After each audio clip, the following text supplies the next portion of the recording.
Previously, a wrestler called Genzo is summoned to another world to save it from a demon king, but he refuses the job and decides to live the way he wants. He becomes an adventurer, but instead of killing various monsters, he brings them home and turns them into his pets. Back in Japan, there is another wrestler called Mao who hates Genzo and desperately wants to fight him once again. Back in Japan, Mao tries finding a new hobby to forget about Genzo, also known as the animal mask. He starts knitting, but even that doesn't help. In a castle in the other world, a purple-haired girl is preparing a magic circle. Her name is Joanna, and she is the leader of the vampires and a servant of the demon king. She knows Altina summoned Genzo to defeat the demon lord, so she decided to summon a demon lord from another world to defeat Genzo. She activates the magic circle, but ends up summoning Mao. Mao is confused, but when Joanna tells him that she wants him to defeat Animal Mask, Mao gets excited about his chance for a rematch. When Joanna was a child, she entered a fighting tournament and met Linda, who defeated her easily. Even after several rematches, Joanna would always lose to Linda. Years later, Joanna met Linda again at a party for the Demon King's servants.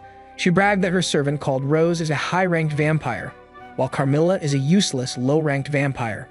Linda accepted a match between Carmilla and Rose. To Carmilla's horror, Carmilla fought desperately until Rose knocked her axe out of her hands. However, Carmilla didn't admit defeat, ending up crying pathetically, while Rose was beating her mercilessly. Linda stopped the fight, concluding Carmilla can't beat Rose. Later, while Joanna and Rose were returning to their castle, their coach suddenly stopped. To make up for Carmilla's loss and save the pride of her family, Linda calmly turned into a gigantic dragon and challenged a terrified Joanna to a duel. Ever since Joanna lost that duel, she has hated Linda. Back in the present, Joanna decides to find Animal Mask before Linda does and get all the glory for killing him. The next day, a blue-haired huntress called Cells appears at Genzo's house, saying she wants him to teach her how to fight. However, Genzo doesn't want to do it because he is busy playing around with his pets. When Genzo notices Cells is actually a descendant of a lizard person, he gets interested in her and agrees to teach her. She looks like a human, but her stomach and back are scaly. Genzo, his friends, and Cells go to the mountains together, where everyone helps Cells get stronger in their own way. Eventually, Genzo has nothing else to teach her. Cells tells everyone why she actually wants to get stronger, and Genzo gets enraged when he hears it. Genzo crashes into the Hunter Guild angrily, wanting to talk to the guild master. The hunters there attack him, but he defeats every one of them one by one, wrecking the guild. Finally, the guild master appears, and Genzo tells him the hunters of the guild have been harassing Cells. Cells wanted to train so she can teach the other hunters a lesson, but she now realizes she doesn't care anymore. Now she wants to focus on being more like Genzo. The hunters apologize to her, saying they were just taking out their frustrations out on her since they have had trouble hunting recently. However, Genzo doesn't accept their apologies and orders Cells to beat them until they understand how strong she is. Cells reluctantly agrees to fight and runs towards one of the hunters. Using all the skills she learned, she holds her ground against the hunter for a while, but the hunter starts overpowering her. In the moment when the hunter attacks, she performs a German suplex on him and defeats him. Afterwards, the hunter gains respect for Cells. Genzo still isn't satisfied, but when the guild master tells him a strange beastman with a cape has been stealing the hunter's prey, he realizes the beastman escaped from his house. Suddenly changing his mind, Genzo lets the hunters alone and goes home. While they're going home, Claus from the bank approaches them. He was watching Celis fight and got the idea of organizing a fighting tournament as entertainment. If Genzo appears in it, Claus will pay him. Realizing his wrestling experience can help him pay for the animal's food, Genzo agrees to fight. Sometime later, Claus's men made a wrestling ring following Genzo's instructions. Genzo gets the idea to recruit beastmen as wrestlers so he can touch and pet them all he wants. He visits his beastman neighbors, and seeing the beastman living there is strong, he decides to recruit him. However, the beastman gets angry at Genzo, thinking his wife is in love with him, and they fight. When the beastman loses, Genzo invites him to fight in the tournament, and the beastman agrees, wanting to relive his past. At the bandits' hideout, Gang is so scared of Genzo he doesn't want to leave his house at all anymore. Suddenly, Genzo himself enters the hideout and invites Gang to the fighting tournament. Gang doesn't want to fight Genzo, and he is scared, so Misha offers to replace him. Walking around, Genzo and Shiger come across some orcs who remember Genzo. When he asks them to join the tournament, they agree too. Having gathered all kinds of hunters and beastmen, Genzo explains pro wrestling to them. At her castle, Altina gets a report about the fighting tournament and recognizes Genzo has something to do with it. Back at the wrestling ring, Genzo starts training the fighting tournament competitors, telling them that simply fighting isn't enough and that pro wrestling needs to be entertaining. At the day of the event, different fights held and the audience is excited. Cells fights against the Beastman and defeats him quickly. In the next match, Genzo fights together with Carmilla against Keijuru and Misha. Genzo and Carmilla try working together, but they quickly start fighting amongst themselves. Nevertheless, they both manage to defeat their opponents in the end. After the final match, the tournament turns out to be a huge success and Genzo earns a lot of money. However, the bills for the destroyed stands and food turn out to be so high that they ended up not earning anything after all. One day, Altia barges into Genzo's house, having finally found him. Remembering who she is, Genzo does another German suplex on her, embarrassing her again. Meanwhile, Jonah, Mao, and Rose travel the land looking for allies. Back at Genzo's house, Altia still wants to recruit Genzo as a hero who will defeat the Demon King, the king of the demon beasts. Genzo refuses once again because he still doesn't want to fight any demon beasts. Because a new hero can't be summoned until the old hero is either back home or dead, Altia decides to kill Genzo. She calls her best mates to fight him, but he defeats them all easily and shames the princess again. In a canyon, Joanna gathered a huge number of magic beasts for Mao to train and make into his followers. As the days go by, Altia returns to Genzo's house every day to recruit him, but Genzo refuses her every time, performing wrestling moves on her.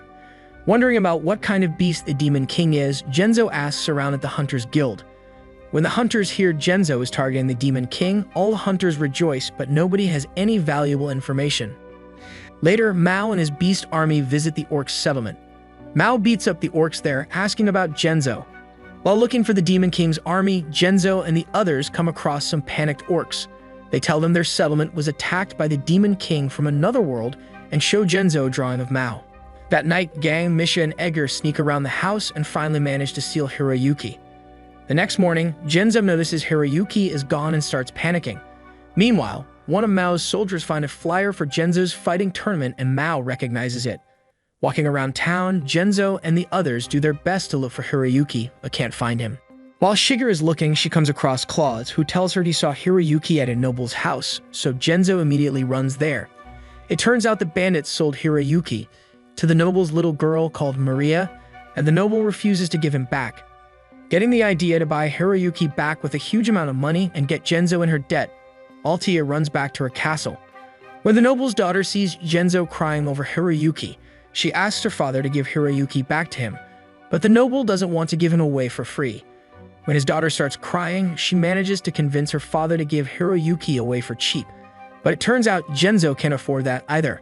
Back home, Genzo starts thinking Hiroyuki is better off with Maria since he gets good food and Maria is a nice girl. Seeing how sad Genzo is, Shiger takes out some money she was saving and gives it to Genzo to buy Hiroyuki back. Returning to the mansion, Genzo buys back Hiroyuki and finds out Gang, Misha, and Edgar kidnapped Hiroyuki and sold him. Genzo runs over to the bandits' house and beats the three of them up until they're knocked out. Meanwhile, Altia managed to get a huge amount of money to buy back Hiroyuki, but she is late. Getting back home, Genzo and his friends are greeted by Joanna, Rose, and Mao waiting for them. Mao wants to fight Genzo while Joanna challenges Linda. Suddenly, Claudius appears, wanting to organize another fighting tournament, and everyone agrees to participate. That night, while Genzo is training, Carmilla approaches him and asks him to teach her pro wrestling so she can finally beat Rose. The next morning, Genzo starts training Carmilla. She has a hard time but perseveres because she wants to redeem herself to Linda. Genzo and Shiger gather all kinds of participants for the tournament, even managing to convince Altia to join. On the night of the tournament, a lot of people come to watch it. The first match is Keijuru Cells and Altia against 3 soldiers from the Demon Beast army. When she hears the audience's cheers, Altia gets fired up, but gets thrown out of the ring almost immediately. Keijuru and Celis remain and fight skillfully, managing to win quickly. After that, the strongest ogre and the beastmen also win their match. However, Gang and Misha get beaten mercilessly by 2 giants. In their fourth match, Carmilla faces Rose. Surprisingly, Carmilla manages to hold her ground using the wrestling moves she learned. Remembering Genzo's advice, Carmilla exploits the openings in Rose's defense and defeats her. However, Carmilla is so happy that she forgets to pin Rose to eliminate her, so Rose gets up and pins Carmilla, winning the match. Carmilla is disappointed, but Genzo praises her. Finally, the time has come for Genzo and Mao to fight in the final match. Putting on his mask, Genzo prepares to fight. When the fight starts, Genzo is surprised at how different Mao is from before. He used to charge into the fight blindly, but he trained and got better since their last match. Suddenly, Genzo attacks first, throwing Mao off. While wrestling, they're having fun and catching up with each other. When Mao gets the upper hand, Hiroyuki suddenly appears and scares Mao. It turns out Mao is incredibly scared of small animals. Noticing this, Joanna and Rose lure Hiroyuki away from the ring. Genzo gets distracted when he sees them and runs out of the ring. Mao exits the ring too and runs after them too. Taking back Hiroyuki, Genzo gives him to the giant and he continues fighting. While fighting, Genzo and Mao both end up falling into the audience, making them angry and creating chaos in the whole ring. Back in the ring, Genzo and Mao fight fiercer than before, but Genzo proves himself to be the strongest. Mao accepts his loss and Genzo pulls him up from the floor, both of them satisfied. Seeing both the humans and the beast people cheering, Genzo is happy to see them getting along. Before Joanna and Rose leave, Linda tells them her and Carmilla will continue to observe the hero and that Joanna isn't needed anymore. Meanwhile, Claus tells Shigeru that much like the last time, the wrestlers demolished the ring and its surroundings, so barely any money is left for her. She wants to complain to Genzo about it, but when she sees that both Genzo, Mao, the humans, and the beasts are celebrating together and getting along, she doesn't care anymore. A few days later, Mao leaves the town to train and Genzo sees him off, promising to fight him again. As always, Genzo returns to taking care of his animals and Shigeru scolds him for not working. Suddenly, the guildmaster visits them and says a violent minotaur has appeared somewhere. Everyone excited because of their own reasons, Genzo and his friends head out to deal with the minotaur. Hey, thank you for staying all the way till the end. If you enjoyed the video, give it a like. It takes only a second, but it means everything to us. Have a great day and see you in the next video.